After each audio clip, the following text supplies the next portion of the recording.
आज हम अपना पहला चैप्टर स्टार्ट करने वाले हैं क्लास 12 के लिए अकाउंटेंसी का, that is accounting for partnership from fundamentals. आज हम थ्योरी को डिस्कस करेंगे। Myself Prince Sustija. Theory अपनी स्टार्ट होती है partnership firms fundamentals accounting. Chapter का नाम है जैसा कि accounting partnership from fundamentals. Accounting हम बहुत अच्छे से जानते हैं, हमने 11th में पढ़ा कि हमारी अकाउंटिंग होती क्या है। आपने 11th में बहुत अच्छे से समझा कि अकाउंटिंग क्या है। It is a systematic way of recording business transaction. तो अकाउंटिंग को कैसे डिफाइन कर सकते हैं?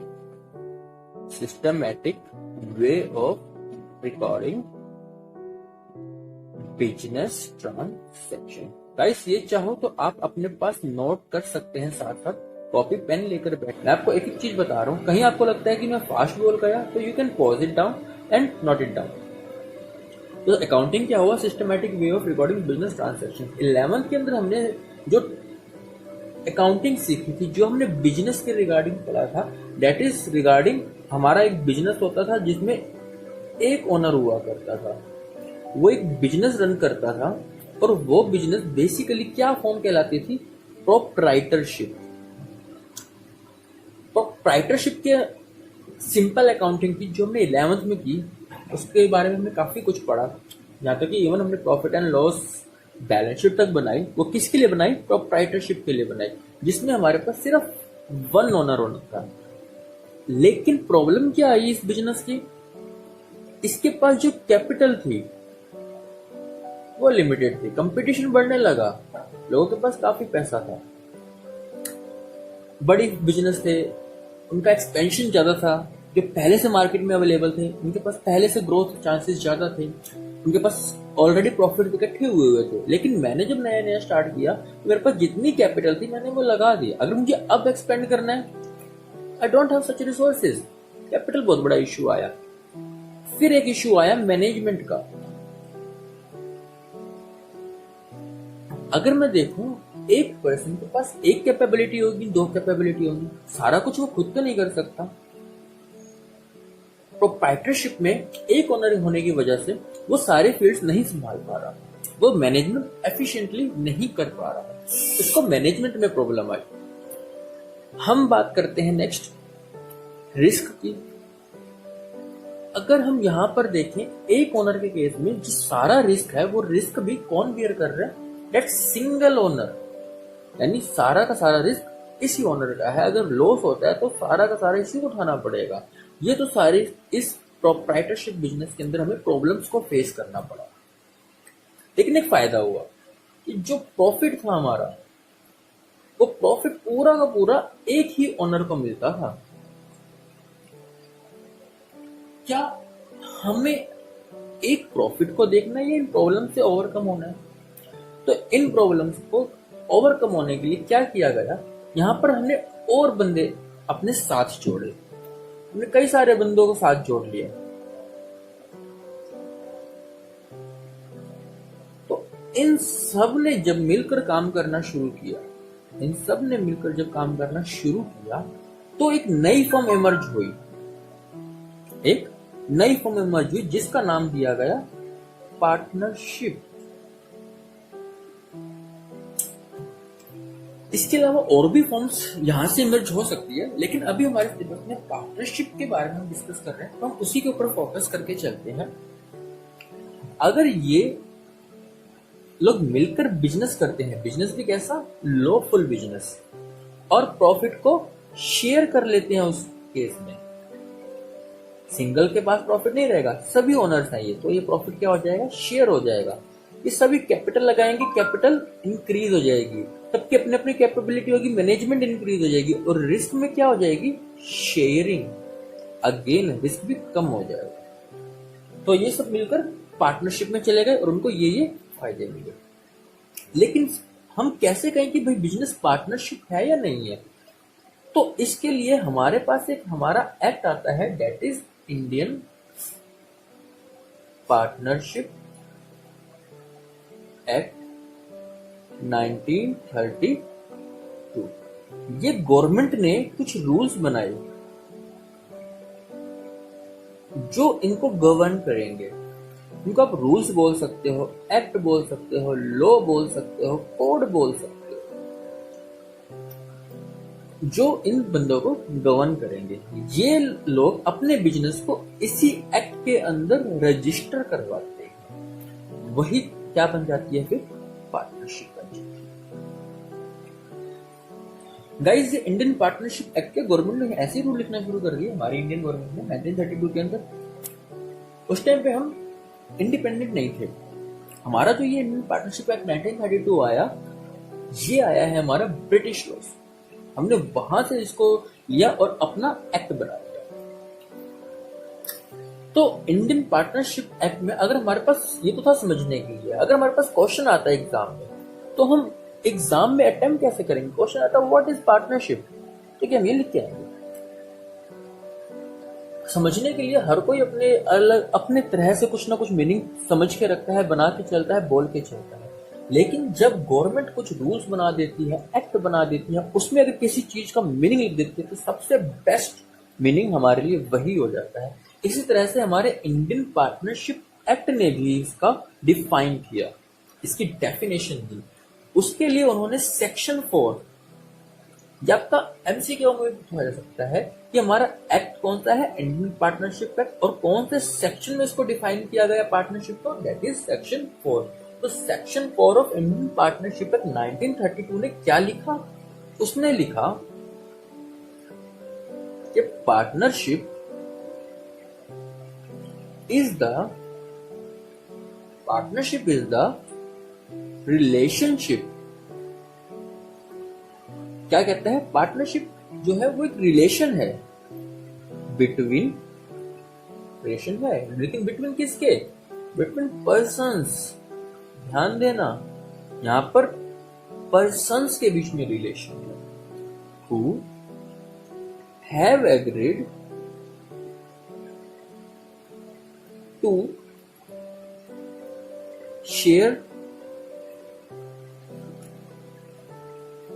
the profits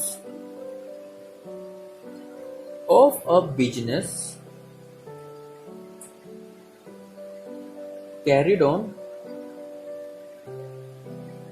by all or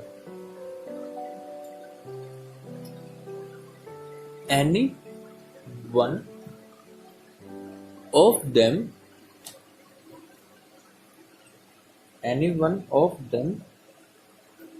acting for all।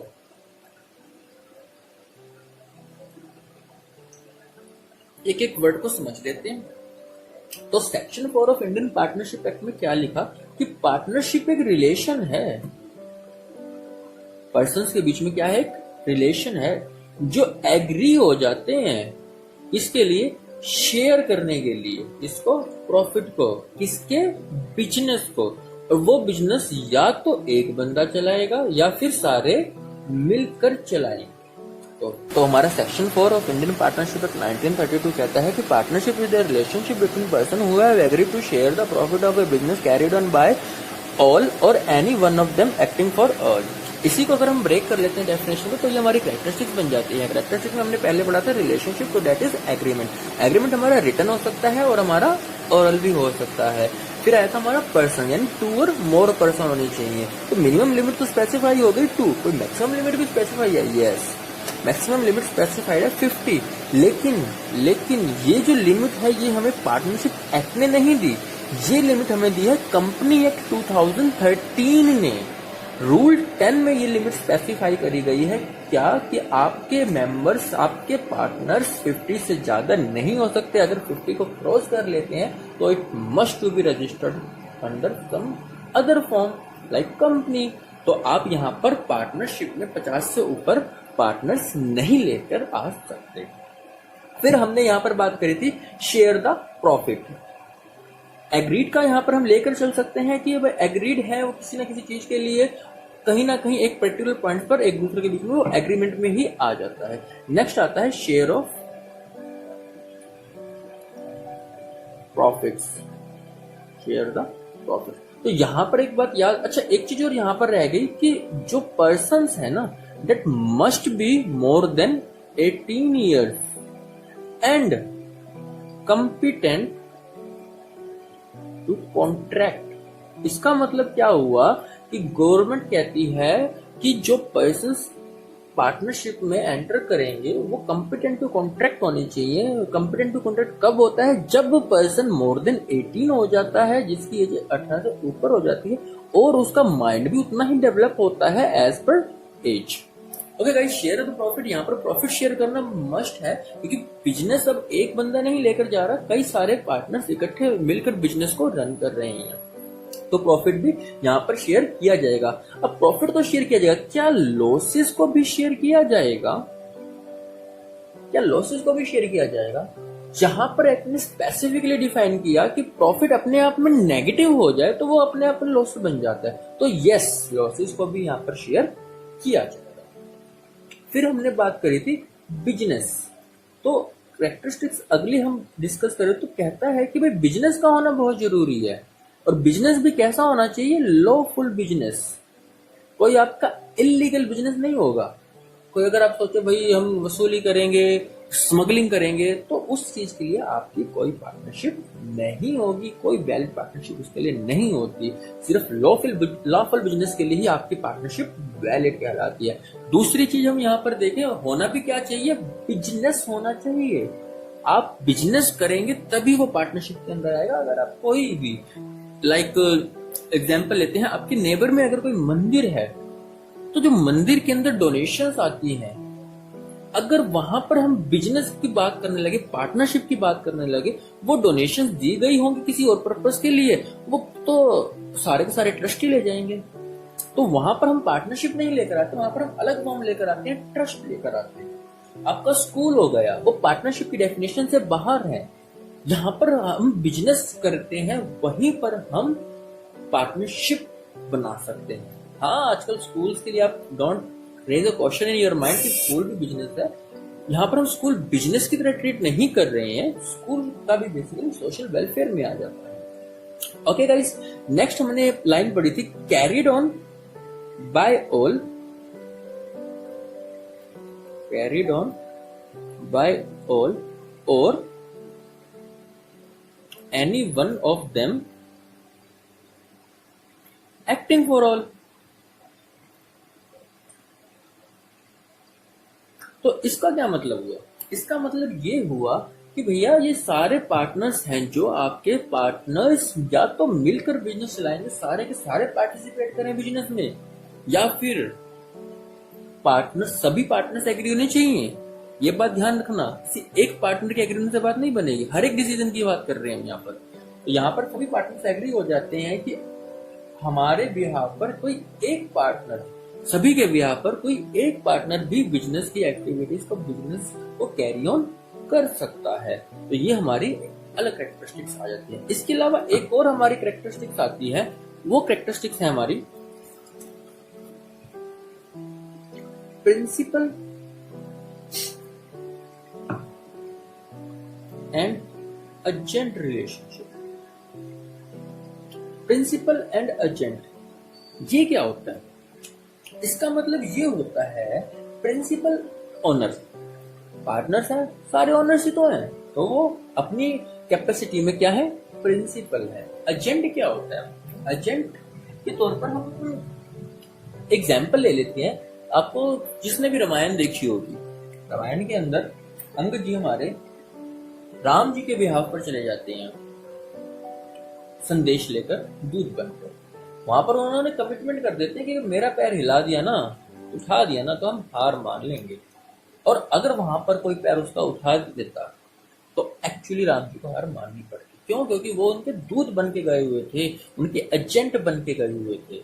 यानी जो कमिटमेंट एजेंट करेगा वो सारी की सारी कमिटमेंट को फुलफिल करने की रिस्पॉन्सिबिलिटी किसकी आ गई? अल्टीमेटली ऑनर्स की, प्रिंसिपल्स की। यहां पर भी यही बात कही गई है, अगर एक पार्टनर कुछ भी कमिटमेंट करता है रिगार्डिंग बिजनेस, तो उसकी रिस्पॉन्सिबिलिटी उसको फुलफिल करने के लिए हर एक पार्टनर के ऊपर इक्वली आती है रिस्पॉन्सिबिलिटी। तो यहाँ पर पार्टनर एक एजेंट के तौर पर भी काम करता है और एक एज एन ओनर भी होता है। तो ये हमारा इंडियन पार्टनरशिप एक्ट 1932 के अंदर डेफिनेशन और उसकी कैरेक्टरिस्टिक्स निकल कर आ जाती है।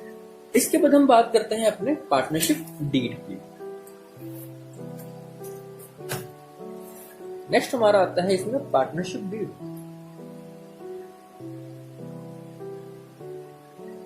हम बात करते आ रहे हैं उस टाइम से एग्रीमेंट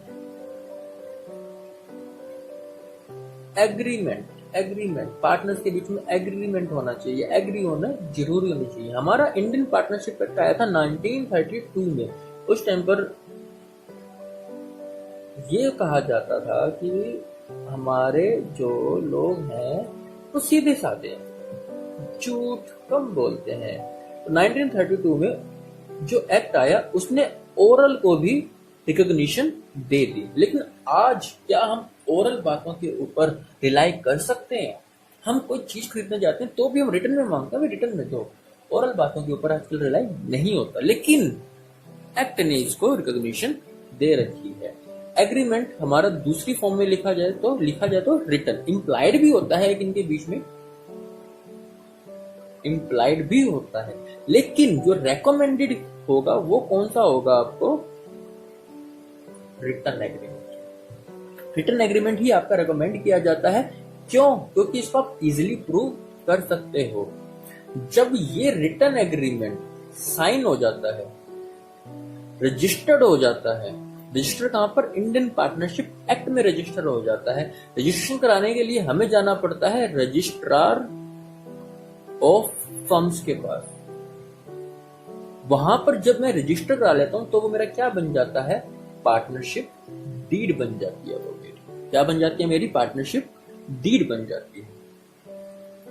ओके, तो पार्टनरशिप डीड बेसिकली क्या है?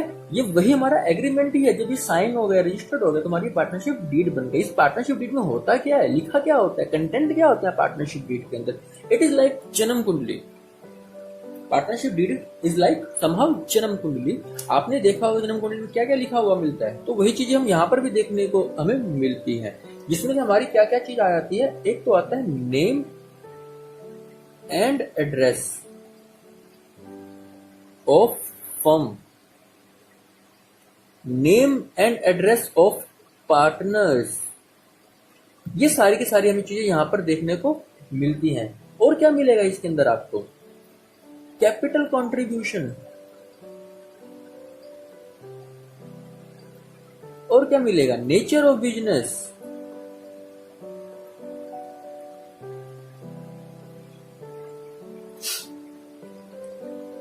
Interest on drawing. क्या हमने कोई इंटरेस्ट चार्ज करना है? ऐसे ही इंटरेस्ट ऑन कैपिटल, कोई कैपिटल के ऊपर हमने इंटरेस्ट देना है। ड्यूरेशन ऑफ पार्टनरशिप, कितना टाइम के लिए पार्टनरशिप करने वाले हैं, ये सिर्फ आपको पता होना चाहिए। कोई कमेंसमेंट ऑफ बिजनेस, एक डेट जहां से हम बिजनेस की स्टार्टिंग करने वाले हैं।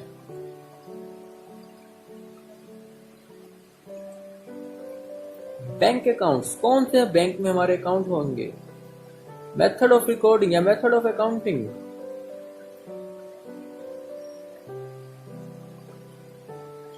ऑडिटर, ऑडिटिंग कैसे की जाएगी, ऑडिटर को कैसे अपॉइंट किया जाएगा।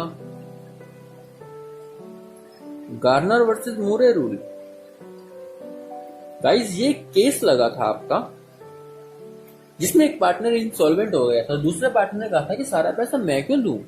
तो ये केस आपका कोर्ट में गया था और वहां से जो डिसीजन आया था उसी डिसीजन को यहाँ पर हम फॉलो करके चलेंगे नहीं चलेंगे, ये बात यहाँ पर हम करके चलते हैं।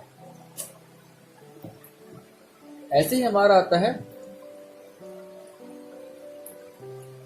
Loan given to firm by partner and interest thereon and interest thereon। और क्या आता है इसके अंदर हमारा? Method of valuation of goodwill, method of valuation of goodwill, settlement of account. कोई डिस्प्यूट हो जाता है डिसोल्यूशन के टाइम पर हम बात कर रहे हैं, डिस्प्यूट वैसे बात कर सकते हैं हम सेटलमेंट ऑफ अकाउंट्स की, settlement of account at the time of dissolution. Dissolution क्या होता है? जब हमारा बिजनेस खत्म होने वाला होता है उस टाइम पर हम बात करते हैं। रूल्स आते हैं कुछ लाइक जो एप्लीकेबल होने होते हैं, rules to be followed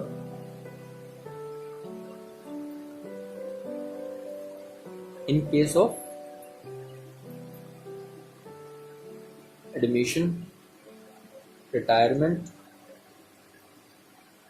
dissolution etcetera और इवन डेथ। तो ये सब बेसिकली इसके अंदर हम लेकर चलते हैं जो आपका डीड के अंदर मेंशन किया गया है। इस डीड को बनाने के फायदे क्या होंगे? ये डीड बनाने के फायदे आप खुद भी समझ सकते हैं कि जो डीड है, अगर कोई भी डिस्प्यूट आएगा, क्योंकि सब कुछ लिखा हुआ है, पार्टनर्स इसको रेफर करेंगे, डीड को रेफर करेंगे। हम इस डीड को एज एन एविडेंस यूज कर सकते हैं। कोई भी मिसअंडरस्टैंडिंग होती है बिजनेस को रन करते वक्त, तो भी हम किसको रेफर करेंगे? पार्टनरशिप डीड को। कोई भी पार्टनर अपने राइट्स, लाइबिलिटीज, अपनी ड्यूटीज को जानना चाहता है, उनको एनफोर्स करना चाहता है, तो भी हम किसको रेफर करेंगे? अपने डीड को रेफर करके चलेंगे। ओके गाइस, इसके बाद हम नेक्स्ट टॉपिक लेते हैं थ्योरी का। अगर ये पार्टनरशिप डीड हमने नहीं बनाई, in the absence of partnership deed, तो क्या होगा? इन द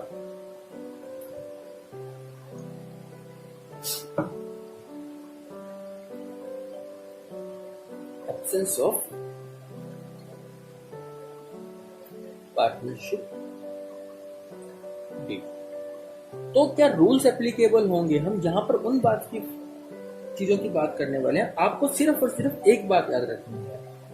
आपका जो इंटरेस्ट ऑन लोन होगा, गिवन बाय पार्टनर होगा टू फर्म होगा, तो इंटरेस्ट ऑन लोन जो होगा वो 6% पर एनम होगा। इंटरेस्ट ऑन लोन कितना होगा? 6% पर एनम। अगर डीड नहीं है तो डीड होगी तो जो डीड में कहा गया होगा हम वो फॉलो करेंगे। इसके अलावा हम कुछ भी नहीं देते, इसके अलावा हम कुछ भी नहीं देते। लाइक इंटरेस्ट ऑन कैपिटल हम नहीं देंगे, इंटरेस्ट ऑन ड्रॉइंग हम नहीं लेंगे।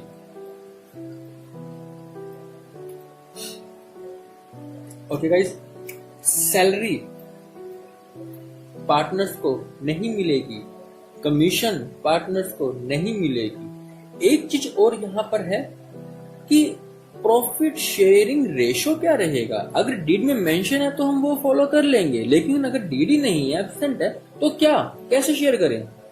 तो हमें वो इक्वल शेयर करनी है। तो अल्टीमेटली हमें इस केस में एक ही बात मेनली याद रखनी है कि इंटरेस्ट ऑन लोन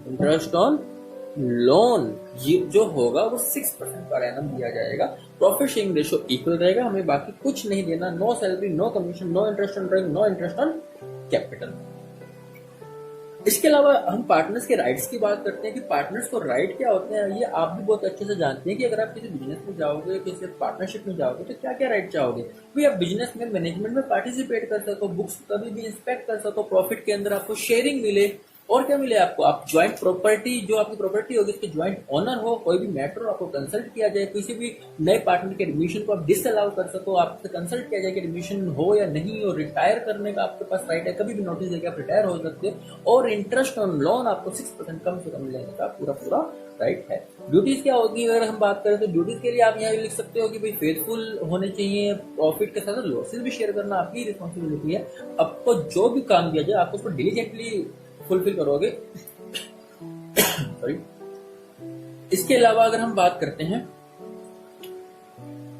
एलएलपी के बारे में, हम थोड़ा सा और डिस्कस करते हैं अपने थ्योरी के पार्ट को, डिस्कशन को बढ़ाते हैं आगे। एलएलपी नेक्स्ट हम डिस्कस करने वाले हैं एलएलपी। ये आपका आया है एलएलपी एक्ट 2008 के अंदर। पार्टनरशिप रजिस्टर करानी है तो मुझे जाना पड़ता है रजिस्ट्रार ऑफ फर्म्स के पास, लेकिन अगर मुझे इसको रजिस्टर कराना है एलएलपी को तो मुझे जाना पड़ेगा रजिस्ट्रार ऑफ कंपनी के पास, इसके पास रजिस्ट्रार ऑफ कंपनी के पास। हाँ, जब हम पार्टनरशिप की बात कर रहे थे, वहां के जो पार्टनर्स थे उनकी लाइबिलिटी कैसे थी? पार्टनरशिप के केस में लाइबिलिटी ऑफ पार्टनर्स, जो इंपॉर्टेंट डिफरेंस है, liability of partners that is unlimited. Unlimited का मतलब क्या होता है? अनलिमिटेड का मतलब ये होता है कि इन केस अगर हमें लॉस हो जाते हैं, अगर हमें लॉस हो जाते हैं तो हमारी पर्सनल प्रॉपर्टी को भी बेचकर उन लॉसेस को रिकवर किया जा सकता है। लेकिन एलएलपी के केस में जो लाइबिलिटी थी वो हमारी कैसी है? लिमिटेड, और limited to the capital contribution. तो जितनी हमने कैपिटल कंट्रीब्यूट करेगी उतनी ही हमारी लाइबिलिटी बनेगी। इसके अलावा आप जो डिफरेंसेस हैं एलएलपी और पार्टनरशिप के बीच में, अब थोड़ा सा एक बार बुक से रेफर कर लीजिएगा, इसमें इतना इंपॉर्टेंट और नहीं है। एनी हाउ, एक डिफरेंस आपसे पूछा जाता है प्रॉफिट एंड लॉस और एप्रोप्रिएशन अकाउंट में। इससे पहले में एप्रोप्रिएशन अकाउंट के बारे में जानना जरूरी है, वो हम प्रैक्टिकल के साथ साथ इन डिफरेंसेस को करके चलेंगे जब हम प्रैक्टिकल पोर्शन कवर करेंगे। अभी के लिए थ्योरी में यही आपकी थ्योरी है जो आपके लिए इस चैप्टर के लिए इंपॉर्टेंट है। आज का आपका होमवर्क भी यही है, आप इस थ्योरी को एक बार रीड आउट कीजिए, रिवाइज कीजिए, और अगर फिर भी आपको कुछ डाउट आते हैं you can again discuss with me, you can leave your comments and you can also email me at prince_hasija@yahoo.co.in. Okay guys, all the very best, have a nice day.